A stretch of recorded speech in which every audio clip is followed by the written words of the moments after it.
Deus me deu esta palavra e eu queria compartilhar com você. Hebreus 11:1 fala assim: ora, a fé é a certeza daquilo que esperamos e a prova das coisas. Uau! A fé é a certeza do que eu espero, porém não vejo. Fala comigo: espero, mas não vejo. De novo: espero, mas não vejo. Curva a sua cabeça. Espírito Santo de Deus, tua presença é a fonte da nossa vida. A tua presença é aquilo que mais precisamos. É no Senhor que encontramos abrigo. É no Senhor que encontramos provisão. É no Senhor que encontramos salvação. É a tua presença que nos abastece. É a tua presença que nos renova. Se não for a tua presença, não há razão alguma para estar em pé. Se não for a tua presença, nada e ninguém nos manterá em pé. Oh Deus, fala conosco nesse domingo de sacrifício, nesse domingo que lembramos de dor, lembramos de aflição, mas também lembramos de ressurreição, lembramos de túmulo vazio, lembramos de esperança, lembramos de uma promessa: eu voltarei. Fala conosco, Pai querido, em nome de Jesus. Tem algo em você, na sua cabeça, que quer entender tudo, ter respostas de tudo. A humanidade caminha assim.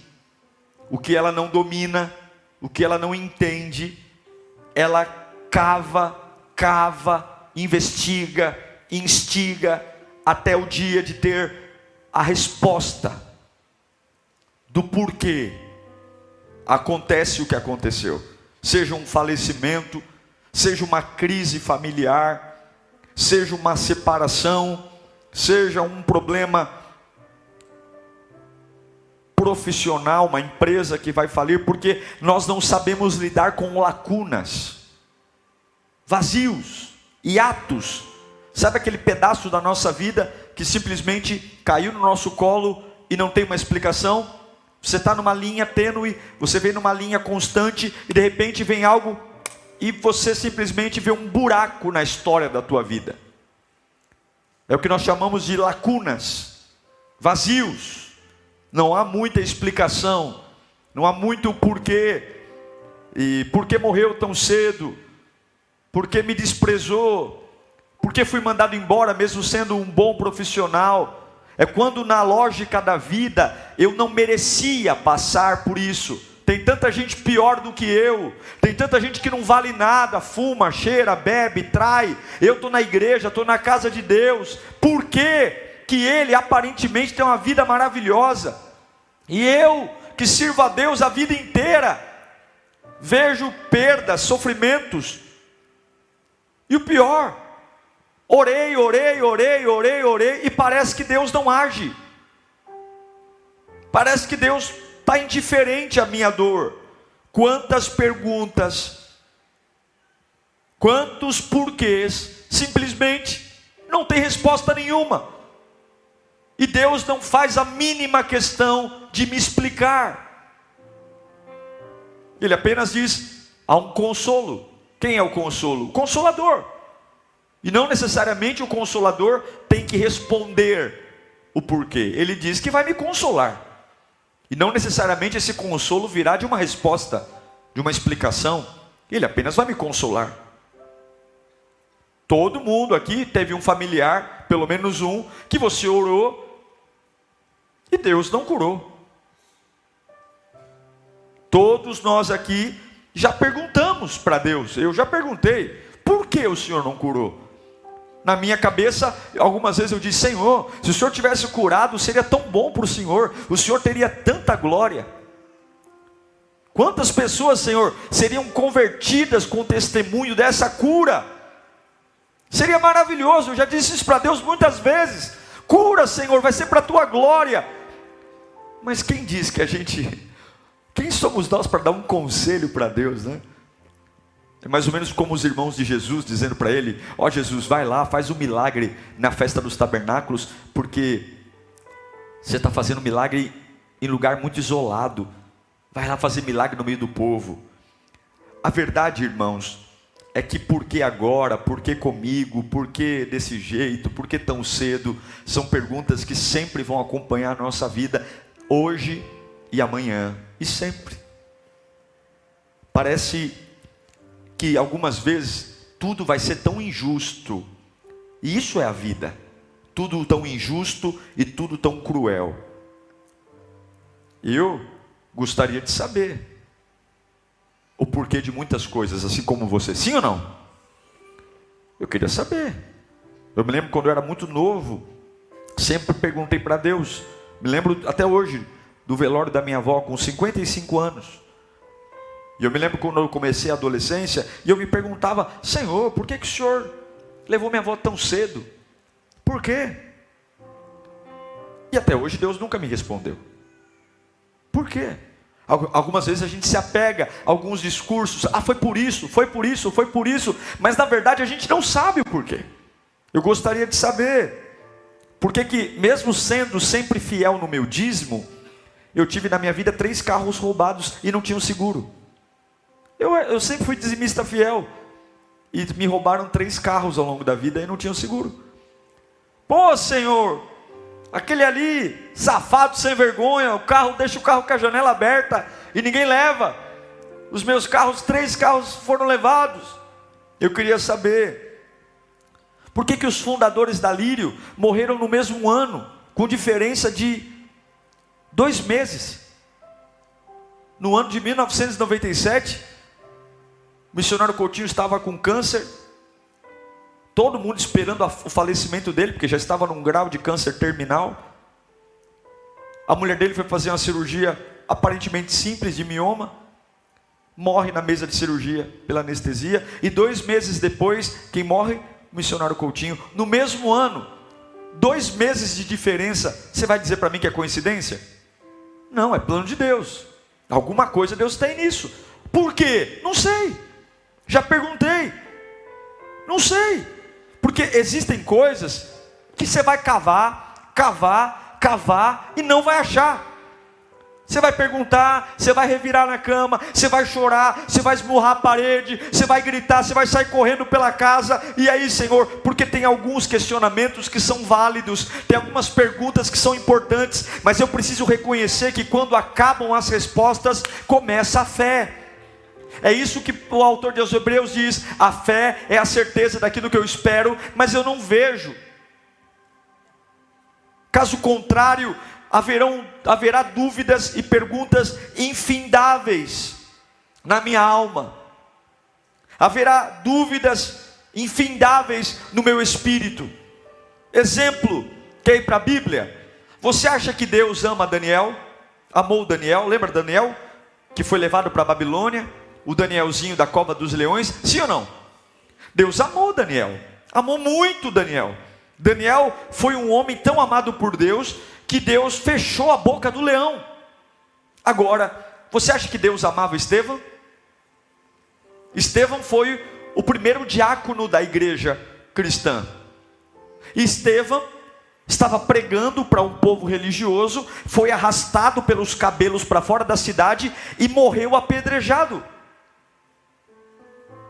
Aí se a gente for olhar por um lado natural, nós vamos dizer, então Deus amou muito mais a Daniel do que amou a Estevão.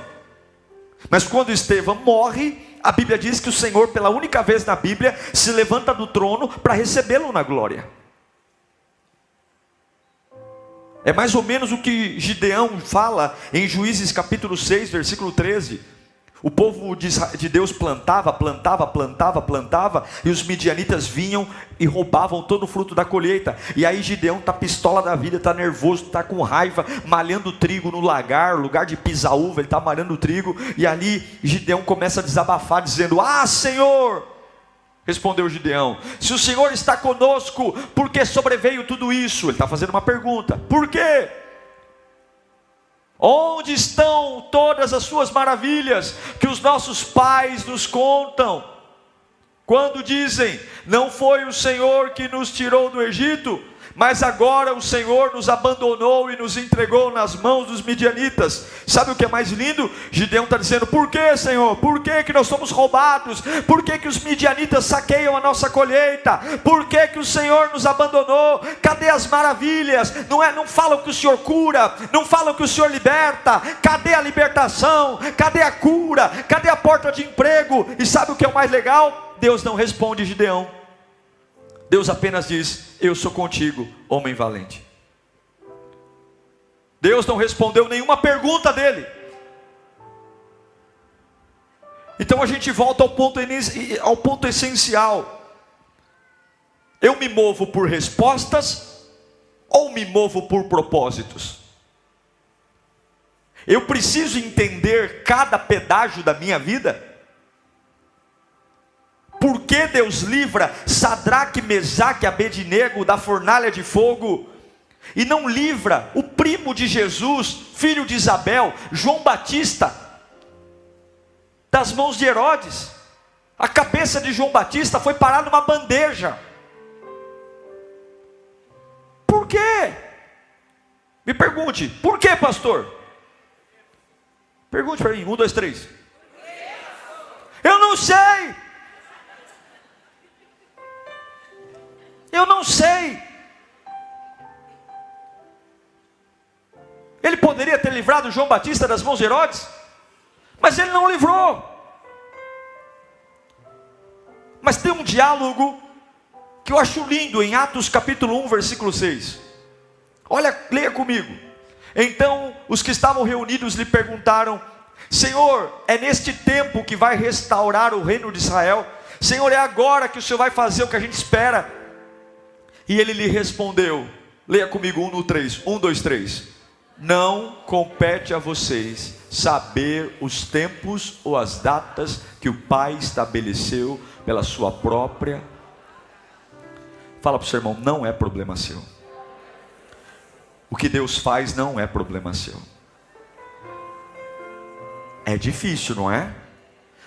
Jesus, quando é que tudo vai ser revelado? Quando é que o Senhor vai voltar? Quando é que o trono vai ser estabelecido? Não vos interessa, não vos compete saber o que o Pai determinou por sua própria autoridade. Então eu estou dizendo para você que Deus decidiu livrar Daniel da cova dos leões, e Deus decidiu não livrar Estevão das pedras. Deus decidiu, porque por sua autoridade e sabedoria, não livrar Sadraque, Mesaque e Abednego livrá-los da fornalha de fogo, e não livrar João Batista da bandeja. Essa resposta aparentemente é desagradável, mas ao mesmo tempo é excelente. Não vos compete saber. Não é problema seu. Não é para você lidar com isso. Não é para você gastar tempo com isso. O Pai definiu. E você só ama o Pai quando o Pai faz o que você quer. E você só deseja o Pai quando o Pai entrega o que você deseja. Não vos compete saber. Não vos compete. E aí você pode olhar para cada área da sua vida que há um ponto, uma aresta, uma interrogação, alguma coisa que você fala: pastor, isso dói. E eu não estou dizendo que não doa, porque infelizmente, o que a serpente disse para Adão e Eva? Se você comer desse fruto, você será como Deus.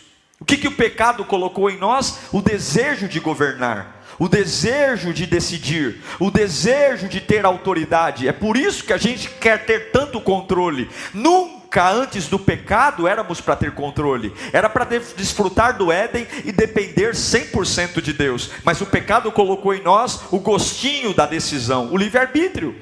Eu escolho, eu decido. Mas Deus não vai se render aos nossos caprichos. Deus não vai se render às nossas agonias. Há uma outra resposta maravilhosa. Tem um homem que está agoniado. Deus coloca na mão dele um trabalho maior do que ele. Ele tem medo, ele tem limitações físicas, o desafio é gigantesco, e Deus diz assim: vá e faça. Você conhece, estou falando de Moisés. Ele tem 80 anos, ele é gago, e agora ele está fazendo uma pergunta para Deus. Ele quer garantias de que tudo vai dar certo. Porque Deus falou para ele voltar para o Egito, lugar onde ele viveu 40 anos, e falar com o faraó. Não é mais o mesmo faraó que o criou. Mas o Egito tem memória. Moisés tem problema na língua. Alguns dizem que é fanhoso, outros dizem que era gago, enfim, mas para um diplomata, o mínimo que um diplomata tem que ter é saber falar, é falar direito. E Deus o manda ir para um desafio. E a primeira coisa que Moisés pergunta é: me explique, me diga algo poderoso para eu dizer para Faraó quem me enviou. Me fala aí uma frase de efeito. Me mostra aí um poder gigantesco. Coloca em Êxodo 3,13. E Moisés perguntou: quando eu chegar diante dos israelitas e lhes disser, o Deus dos seus seus antepassados me enviou a vocês, e eles me perguntarem qual é o nome dele, o que lhes direi? O que Moisés está querendo? Senhor, me dá uma resposta. Eu estou no meio de um desafio que o Senhor me colocou. Me dá um nome seu aí, e quando eu pronunciar esse nome, Faraó vai cair de joelhos. E que esse nome seja uma explicação, e que esse nome seja algo que vai trazer, vai elucidar o ambiente. E Deus disse: eu sou o que eu sou. O que isso responde? Nada. É isso que você vai dizer aos israelitas: eu sou o que eu sou. Você não vai colocar adjetivo em mim, você não vai mandar em mim. Eu serei tudo o que você precisa no tempo que você está vivendo. E eu não vou te dar explicação, eu não vou te dar cartilha, eu não vou te provar nada. Você vai lá e vai dizer que o eu sou te enviou. Eu estou fechando a sua dúvida com uma resposta. Qual a resposta? Você não precisa saber o próximo passo, você só precisa dar o próximo passo. Vai lá e faz o que eu estou mandando, não me pergunte. Vai lá, e é tempo de nós nos levantarmos, porque tem coisas que você está parando a sua vida, você está travando a sua família, você está travando o seu crescimento profissional, e você vai suar a camisa, você vai tomar remédio, você vai investigar, você vai revirar, você vai passar horas em claro orando. Por quê? Por quê? Por quê? E Deus vai dizer: não te interessa, não vos compete saber, ou você confia em mim ou não. Não compete saber o nome. A resposta que Deus dá para Moisés não responde à pergunta. Eu sou o que sou. Porque nós sabemos que respostas concluem processos. Você entrega a prova quando coloca a resposta em todas as perguntas.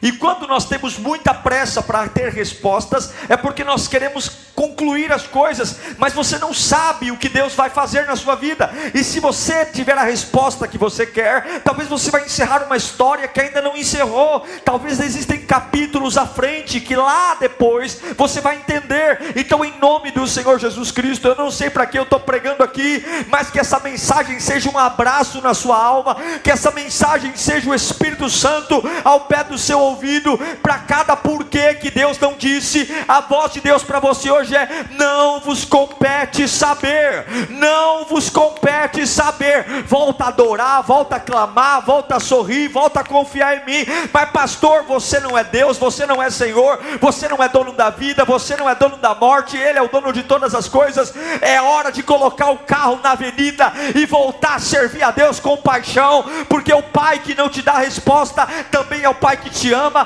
também é o Pai que tem um plano para você, também é o Pai que nunca perdeu, nunca empatou, nunca foi derrotado, e Ele não tem planos de mal, mas tem planos de bom para você. Ele é o Deus que te ama, que tem planos de vida, e eu quero declarar em nome de Jesus, essa resposta não veio, porque se ela viesse, ela concluiria a tua vida, ela concluiria o teu chamado, ela concluiria a tua família, e Deus está dizendo, ainda há muito que andar, e é por isso que eu não te disse o porquê.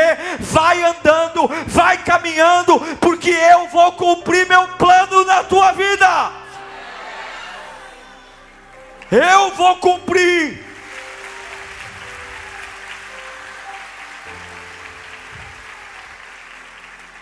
Mas a pergunta que Moisés fez foi respondida. Quando me perguntarem quem é o Deus que me enviou, a resposta que Deus deu para Moisés foi: diga que o Eu Sou te enviou. Mas lá na frente, Jesus respondeu a pergunta de Moisés. Moisés já estava morto. Jesus respondeu em João 14:6. Jesus disse: eu sou o caminho, eu sou a verdade, e eu sou a vida.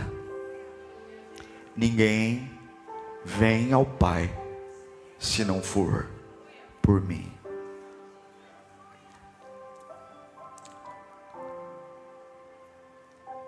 Tem coisas que você não vai saber, mas tem coisas que você pode saber.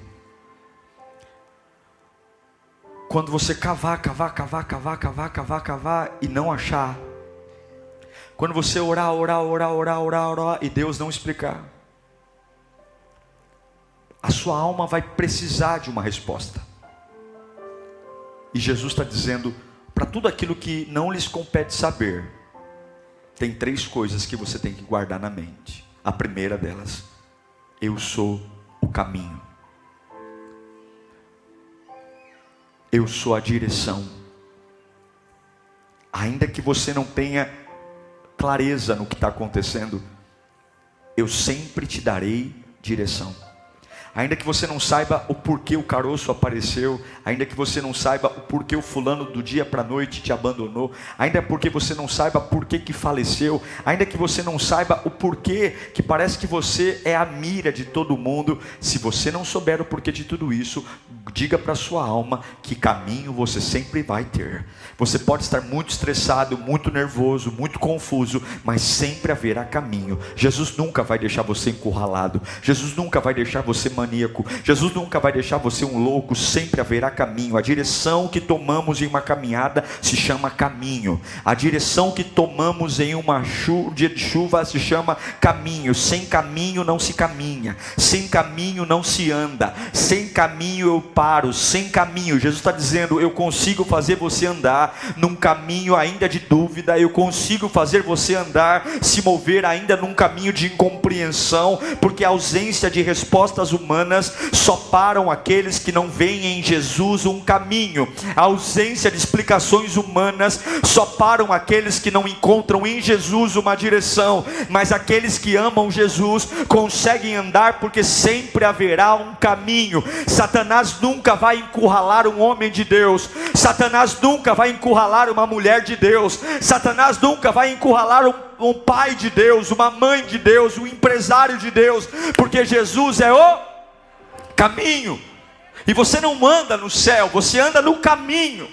Eu preciso de um caminho para andar, e é por isso que alguns pararam aqui.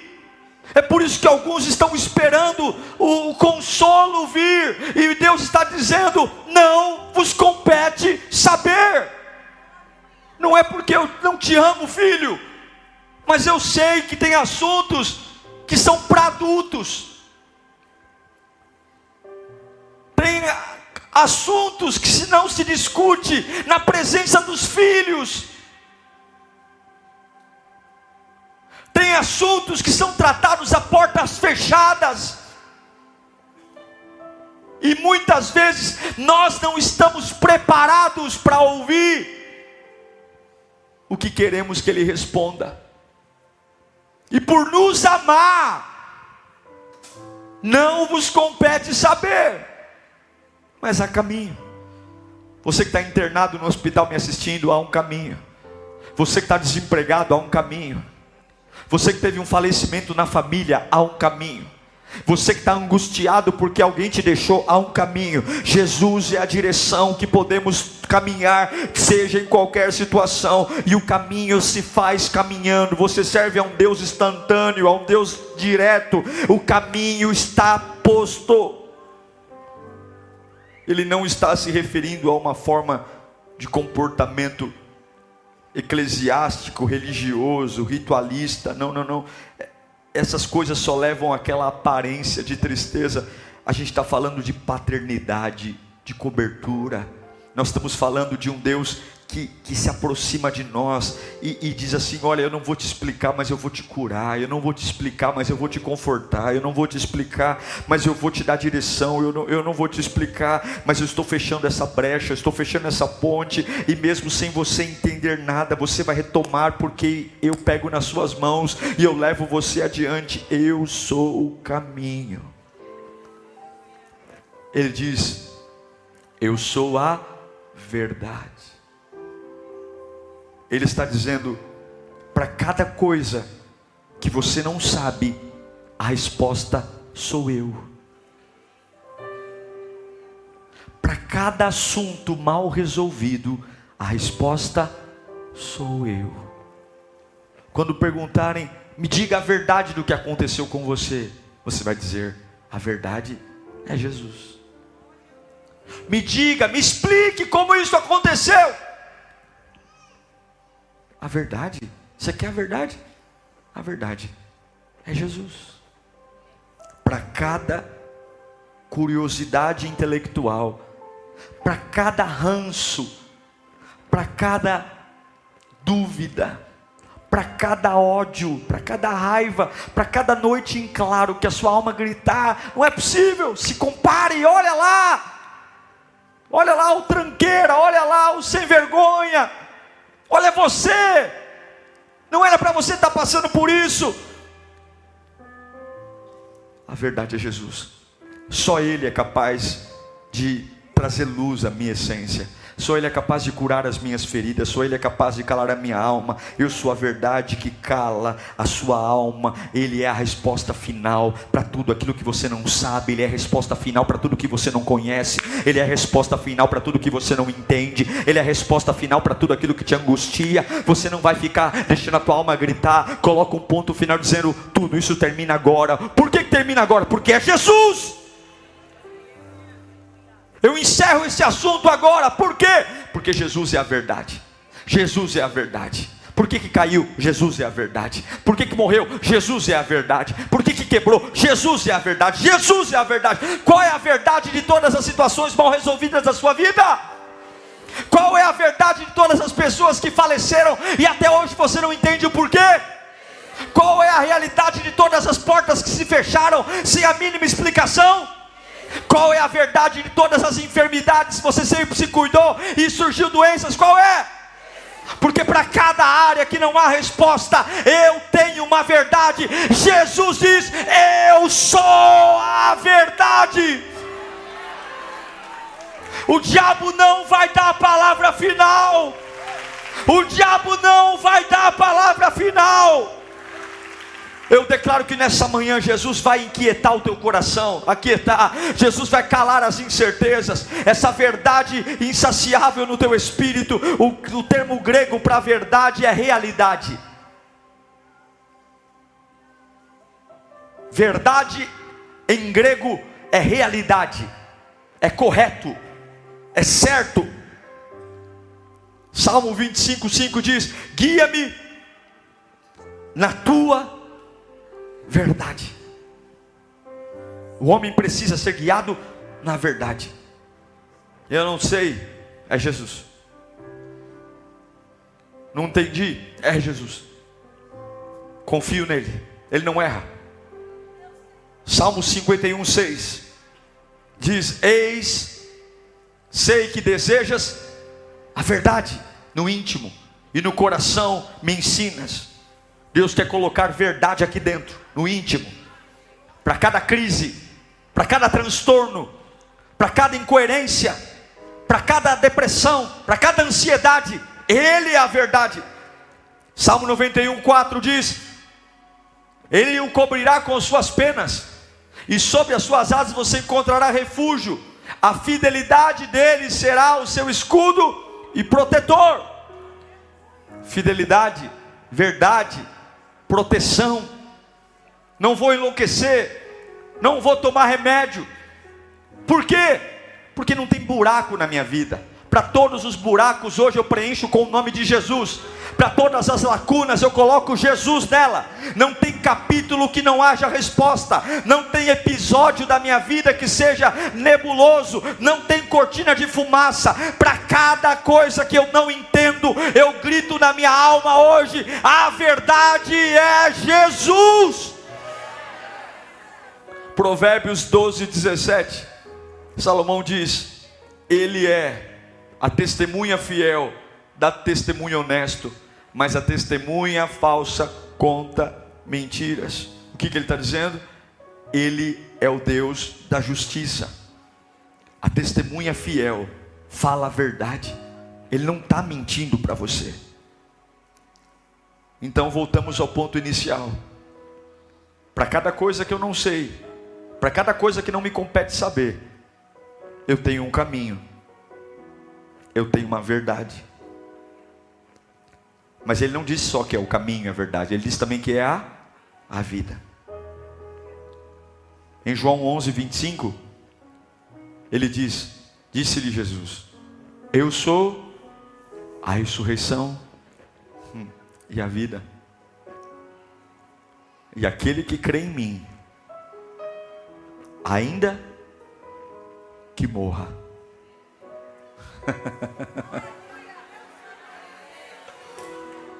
ainda que morra, ainda que morra, ainda que morra, ainda que morra o quê? Viverá.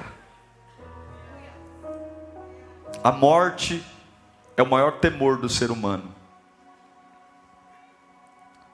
E é por isso que Jesus diz: não tema a morte, porque ainda que você morra, você vai viver. Jesus está dizendo: porque eu sou a vida. Quando você não entender os finais, as interrupções, quando você não entender os pontos, quando você não entender por que você orou, e Deus disse não, mas entenda que sempre termina na vida e não na morte. Se você tem temores hoje, medos, sabe? Pastor, eu tenho medo de morrer. Pastor, eu tenho medo de algum familiar morrer. Eu tenho medo de perder. Eu tenho medo de falir. Eu tenho medo de ficar sozinho. Eu tenho medo. Todos esses medos estão conjecturados pela morte, pela destruição. Mas Jesus é a segurança eterna. Jesus é a vida eterna. Se você está hoje destruído pela ausência de respostas, se você hoje está destruído porque as explicações têm arrebentado você, Jesus envia essa palavra como uma bomba ao teu interior. Para cada dúvida vai implodir uma verdade hoje. Levanta as duas mãos, diga assim comigo: para cada dúvida da minha alma, que exploda 3 verdades. Quando eu não souber o que fazer, há um caminho para eu caminhar, há uma verdade para eu acreditar, e há uma vida para eu esperar. Diga: caminho para caminhar, verdade para acreditar e vida para esperar. Bem alto: caminho para caminhar, verdade para acreditar e vida para esperar. Que todo vazio que está na sua alma seja repreendido agora em nome de Jesus. Que todo luto que está no seu coração caia por terra agora em nome de Jesus. Eu tenho um caminho. Hoje eu vou voltar a andar. Hoje eu vou voltar a caminhar. Amanhã, segunda-feira, eu abro o baú e volto a retomar a minha vida. Eu tenho um caminho. Eu tenho um caminho. Eu tenho verdade. Eu não vou enlouquecer. A depressão não vai me destruir. Não vai. Eu tenho uma verdade. Eu tenho uma verdade. Eu posso olhar para o espelho e dizer: Jesus é a verdade. Mamãe, para de chorar, porque Jesus é a verdade. Ei, família, para com esse luto. É Jesus que fez o que fez. Para, eu tenho uma verdade, eu tenho uma vida, mas acabou. Que tragédia, como que é tragédia? Se Ele é a vida, não termina na sepultura, não termina no hospital, não termina na crise, não termina na cadeia, termina em Cristo. Ele é o caminho, Ele é a verdade, Ele é a vida. Hebreus 3:17, Abacuque 3:17. Meu irmão, eu quero profetizar isso na sua vida.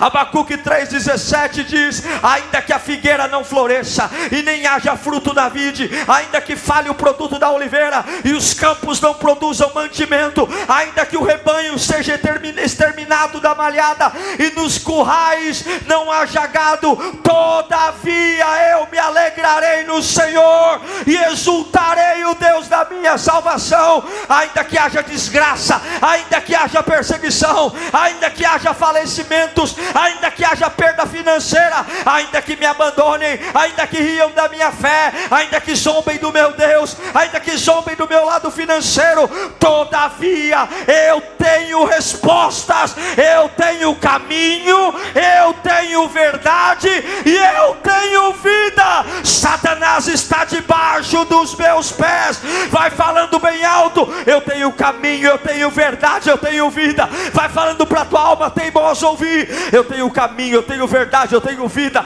Vai falando para tua alma teimosa ouvir: eu tenho caminho, eu tenho verdade, eu tenho vida. Hoje é manhã de se levantar, hoje é manhã de retomar projetos, hoje é manhã de entender: eu não vou cavar covas, eu não vou fazer perguntas, eu não vou querer saber por quê, porque ainda há um caminho para andar, ainda há uma verdade para acreditar e ainda há uma vida para viver.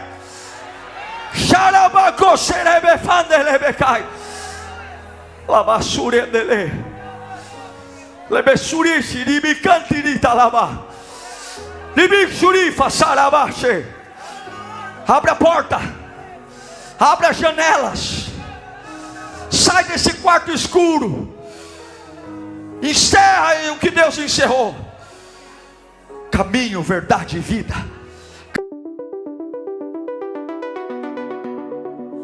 Shadows split in borrowed time.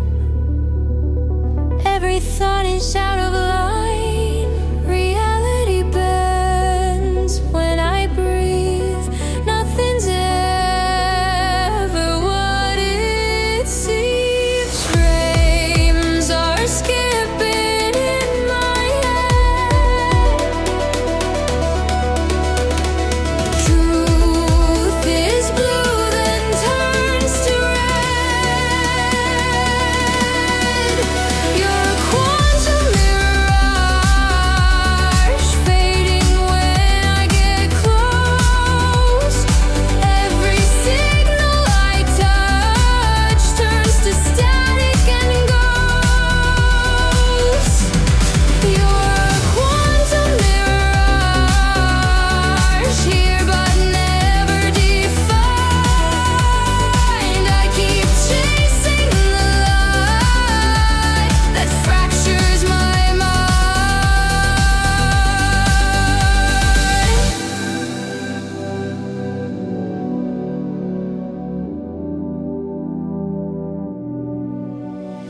Footsteps echo before they land. I hold futures in my hand. Every choice divides into both are false and both are true. Gravity forgets my name. Nothing ever stays the same.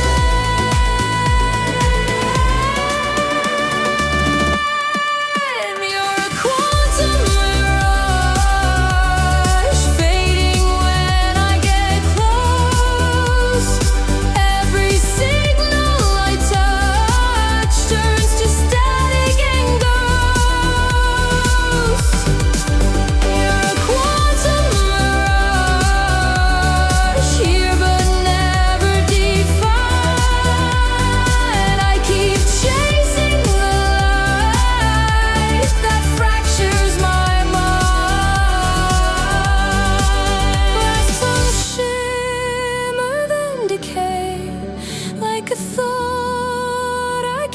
replay. If I stop, the world unbinds. If I run, I lose the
but not the same.